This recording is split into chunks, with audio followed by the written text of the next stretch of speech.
Do you have periods of time where you feel generally content, peaceful, or just otherwise okay with how things are going in your life? And then suddenly, a few seconds later, you find yourself feeling like you're going to die alone and unloved, and everything around you is going to fall apart. If that sounds like something you experience, you probably deal with some level of what we call catastrophic thinking. Catastrophic thinking is basically when our brains go from 0 to 100 as far as like pessimism or negativity or other worst case scenarios in what essentially feels like a blink of an eye to us. Now, if you could slow down time and kind of look at your own thoughts during a catastrophic thought event, you would see it's not actually like I'm fine to disaster. There are several steps that occur in between, but they happen so quickly. These thoughts are so routine and habitual that it's hard to actually catch the chain reaction and see what happened that got you to this kind of worst case scenario type crisis state. There are some techniques that you can use to try to slow down these thoughts, catch them in the moment, and redirect them when they start to go off course. And that's what I'm going to teach you how to do today. So here's an example of how you could set this activity up. And please forgive my childlike handwriting. But let's say that you got an F on a test. This shows the chain reaction of thoughts that might occur in response to that stimuli. Now, all this in real time would happen in like a millisecond. You kind of jump from here to here. So simply writing out the chain of events that create this thought pattern is actually part of the intervention. So I got an F on a test. My very first reaction to that is, I should have studied more. And then because I feel like I should have studied more, then I get kind of hard on myself, get kind of shaming, judgy, and say, oh, that was lazy of me to have not studied as much as I should have for this test. And then I start getting kind of global with it, and I say, I'm always screwing up. This is so like me. This is just the pattern of my life.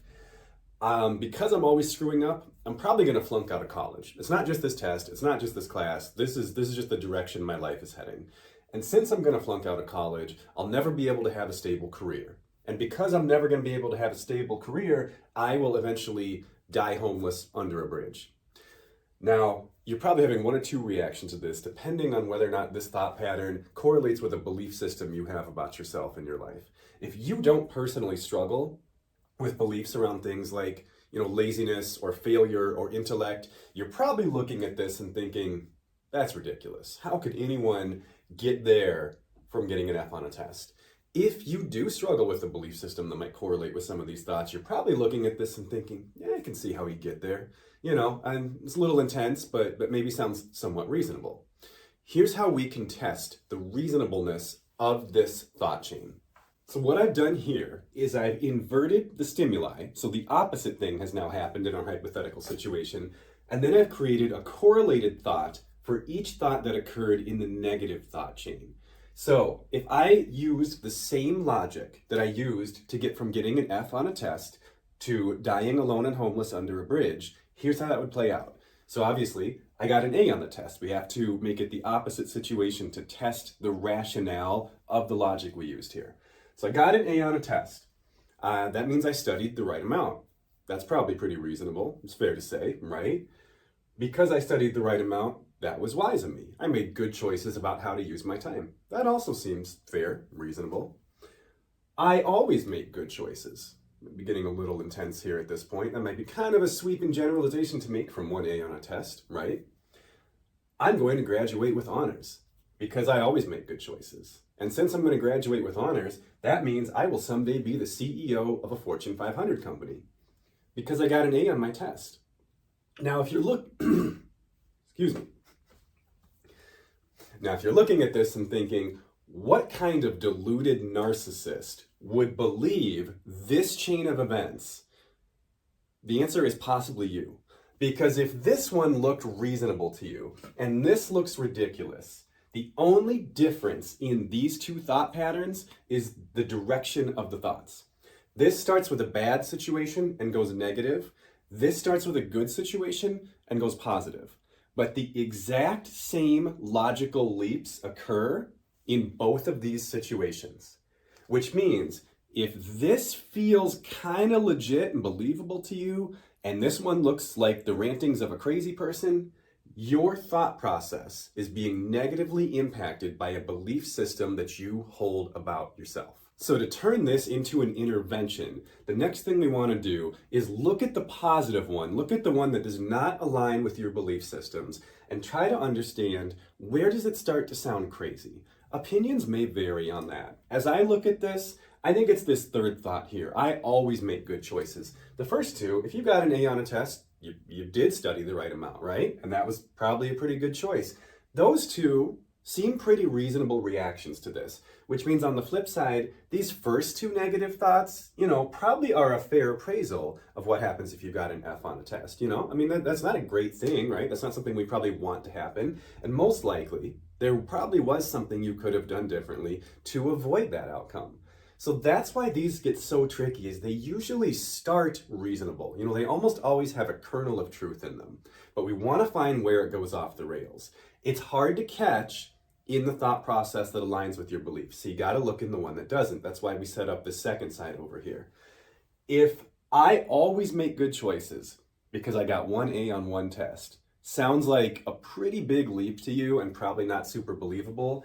That means it is just as much of a leap to say that you're always screwing up because you got one F on one test. We have to use the exact same logic to go from here to here as we do to go from here to here. But you got to step out of your own beliefs in order to identify where that derailment point is, because this stuff, if it's a familiar thought pattern to you, it just kind of feels believable. It just sort of has that ring of truth to it because it's a well-worn pathway in your brain. Your brain is used to thinking this way and is not comfortable questioning this chain of events. So basically, all of these thoughts are like branches on a tree. The situation or the stimuli is the trunk, and then each thought branches off the previous thought. Because if any of the thoughts in that chain of ideas were untrue, everything else about it would essentially fall apart because it's based on the thought before it having been true.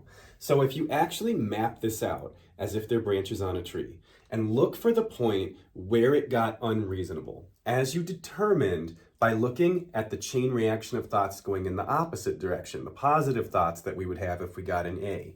Remember, we felt like it went off the rails when we said, I am always making the right choice. And the correlated thought in our catastrophic chain of events was the point where we said, I am always screwing up. So if someone were to enter the forest of your mind with a very poorly drawn chainsaw and cut off the thought that says you always screw up, leaving everything before it, what you're left with is, I got an F on a test, I should have studied more, that was lazy of me. And that's the end of the thoughts. Everything else falls apart because it now has no distorted thought to branch off of. And this is what we're left with, which probably still doesn't feel super fantastic, but it is a significant improvement from feeling like you're going to die homeless and alone under a bridge. Now, the first few times you use this tool, it might feel kind of like slow-paced and cumbersome to actually map or draw all that out. But if you do struggle with catastrophic thinking, I would strongly encourage you to start practicing this skill. Because what you might find is that after you do it some certain number of times, the same catastrophic thoughts will actually decrease in frequency because your brain sort of starts to figure out, like, hey, this is kind of a ridiculous idea. And every time I go down this route, I end up talking myself out of it and realizing it's totally unreasonable. So maybe I should just stop going that way in the first place.